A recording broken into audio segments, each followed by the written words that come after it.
way that girl looks at me, my Christ, if it was up to her, I'd be out in the pouring rain. If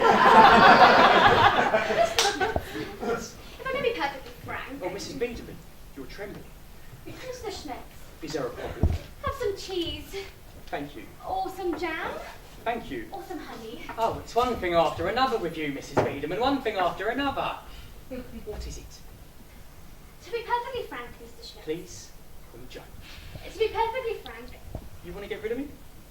No, Mr. Schmidt, no. I wouldn't put it like that at all. Well, how'd you put it? Oh, I love Emmental, it's my favourite. So, you think I'm an arsonist? No, that's not what I'm saying. The last thing I want to do is hurt your feelings, I can assure you.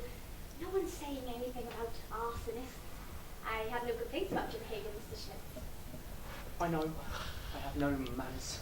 No, that's not what I'm saying. A man who eats like a pig. Nonsense. That's what they always used to tell me in the orphanage.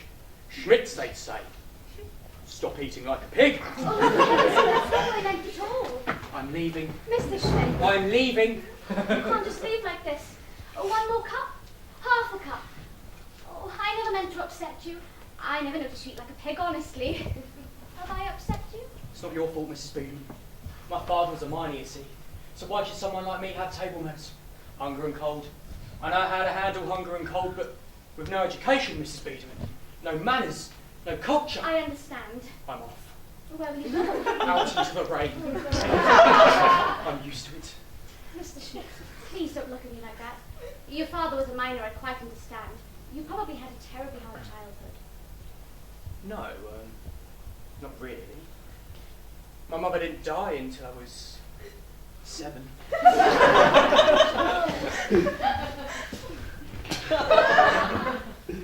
Anything else? I'm not sending you away. I never said I was sending you away. Oh, this is so terrible. You've completely misunderstood. What can I do to make you believe me? Come on, Joe. Sit down and eat. What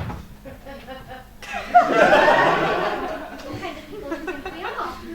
I never noticed you eat like a pig, honestly, and even if you do go keep an eye, don't care about appearances. We're just not like that. God bless. Salt? It's true. You haven't sent me away. Absolutely not. I apologise for misunderstanding. Please, forgive me. Is the egg right for you? A little bit runny. Please, forgive me. So, what were you about to say earlier? Something about being perfectly frank. Yes, what was I about to say? You see now, Billy, he always says that individual acts of kindness don't happen anymore. That there are no decent people left, no human beings. And that kindness has become a function of the state. And that's why the old world's going down the pan, according to Billy. I can't wait to see his face when he gets given a breakfast like this. My Christ, Billy's going to be over the moon. Well, maybe that's him now. Billy? Who's Billy? Oh, he's a man of culture. You wait and see. He used to be a waiter down at the Metropole before it burnt down, of course. Burnt down? Head waiter. Who is it? It's a gentleman. What does he want? Well, he says he's from the insurance and needs to do a safety check when he's dressed like a waiter. Good old Billy. Now there are two to arouse our suspicion. Bicycles. We wonder who they belong to. One back from yesterday, one from today. Well on to us. Again it is night, again we keep watch. You see, the timid see dangers with no danger there. Brave when it's only a rumour. They fear their own shadows. They stumble through life filled with fear. Until one day the rumour comes in through the door. How should I say it? You're still not leaving the house? The timid are blind, more blind than the blind. Hoping that evil isn't really evil, they welcome the evil, defenceless and exhausted by fear. They hope for the best until it's too late. Well on to us.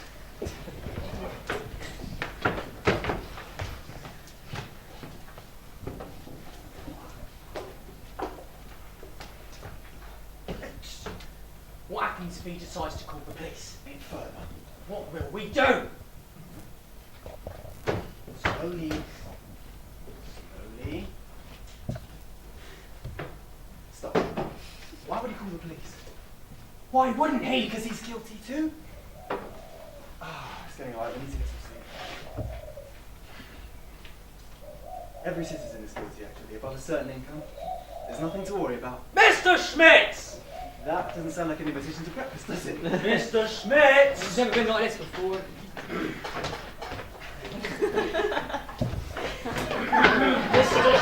Good morning, Mr. Greenham, good morning. I hope that stupid rumbling noise didn't wake you, I promise. It will not happen again. Get out of my house.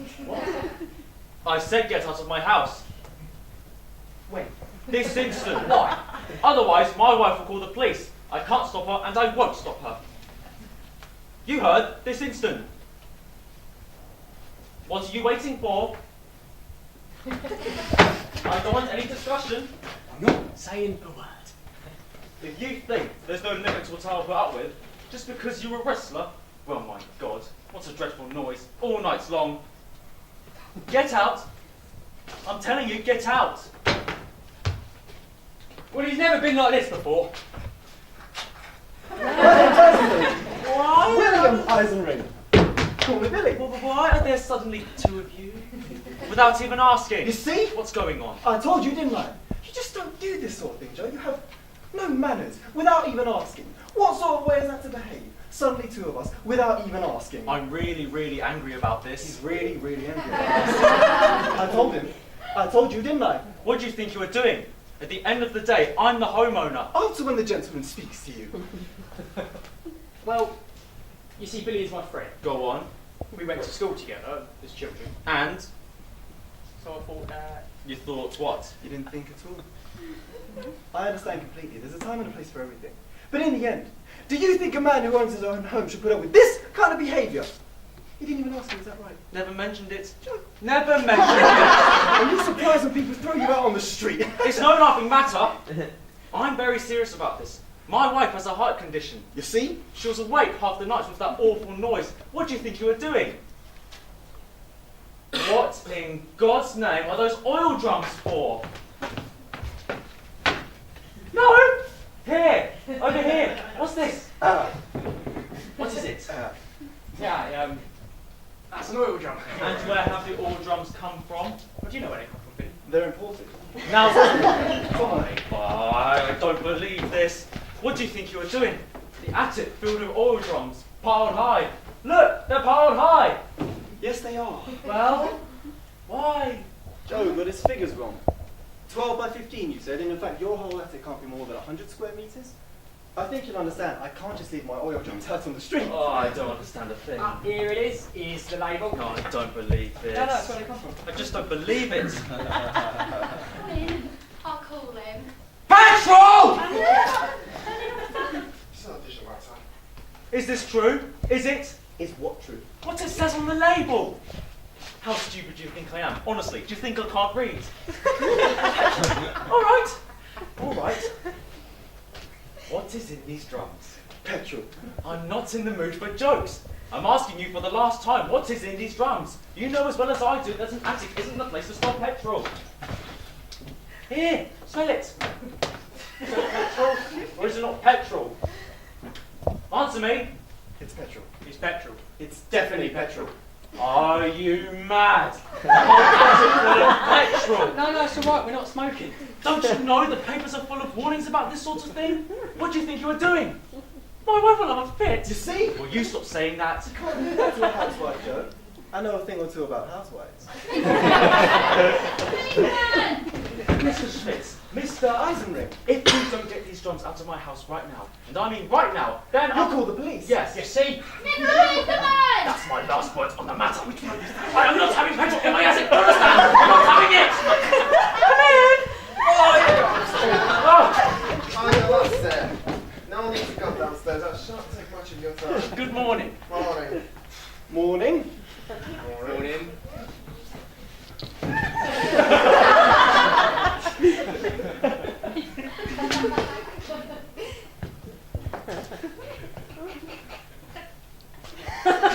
Concerning an accident. Oh my God. An elderly gentleman. His wife went to use work for you as an inventor. Last night the said gentleman put his head in the gas oven.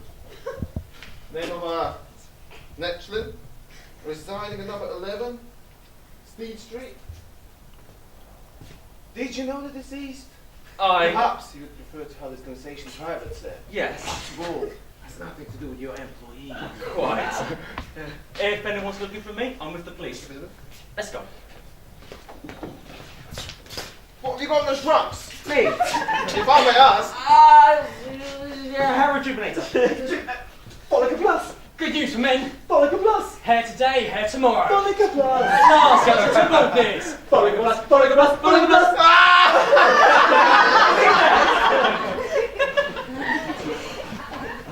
What a nice man. Oh, didn't I tell you? Yeah, nothing about breakfast though. Oh, he's never been like that before. Have you got the detonator? Oh, he's never been like that before. First rays of the sun, one blink of God's eye, his appearance still like again. Today as it was yesterday. All hail the firefighters! The town has survived. All hail the firefighters! The town has survived one more night. All hail the firefighters! It's overcome danger. We need to be smart and think about what we observe. By staying alert, we'll see signs of disaster and conducting a good time if we want to. And if we don't? In order to know what dangers we face, we open our newspapers daily. Each morning at breakfast, appalled by distant events, we let others explain what is happening, so we're never required to think for ourselves. Daily stories from far, far away. We fail to see clearly what's happening right now. Under our roofs. Under our noses. Unpublished. Unpublished. Obvious. Obvious. Outrageous. Outrageous. Real. Not keen to look at it otherwise. The town has survived one more night. Today as it was yesterday. Watch as the citizens shining and shaved dashes to work. Forgetting the imminent danger. What's going on? Woe unto us. What can I do for you? On to us. So you said. Well unto us. Why? We've seen something highly suspicious. You've seen it too. What do we make of it? Something inflammable. Up in the attic. Drums of petrol. Up in the attic. What's it got to do with you? Let me go. What do you want? I'm innocent. What is this? An interrogation? Just let me through, all right? The chorus should not sit in judgment on citizens ready to act. It wouldn't be right. I go out for the sidelines. The course is quicker to grasp the imminent danger. As choruses do, we draw near, politely posing our questions, Powerless. watchful, Showing concern, issuing warnings, bathed in cold sweat till it's too late to put out the flames. till even the firefighters cannot put out the flames. I'm in a hurry. Woe unto us. I really don't know what you want. Allowing those drums of petrol. Birdman. What did you think they were for? What were they for? Knowing how easy it is to set the whole world up in flames. Birdman. What were you thinking? Thinking! Now, listen. I'm a free citizen. I can think what I want. Why all these questions? I have the right not to think anything at all. Quite apart from which, what goes on under my own roof? Well, let's face it, I own this house. Or let the Holy of Holies be holy. Property. Who cares where that takes us? Who cares if it leads to flames that can't be extinguished? Flames that will sear us and scorch us. Let the Holy of Holies be holy. Well, you shouldn't always think the worst, you know. Where does that get you? I just want a quiet life. That's all. And as far as those two upstairs are concerned, quite apart from the fact that I have other things on my mind at the moment. All right. I'll come straight to the point. I've had enough. You and your arsonists. I don't even want to meet my friends anymore. It's all they ever talk about. In the end, I have only one life to live. If we assume that everyone is an arsonist, how are things ever going to get better? We need to have a little bit of trust, a little bit of goodwill. That's what I think. Not always seeing evil around the corner. Not everyone is an arsonist for God's sake. That's what I think. A little trust, a little... I can't live in fear all the time.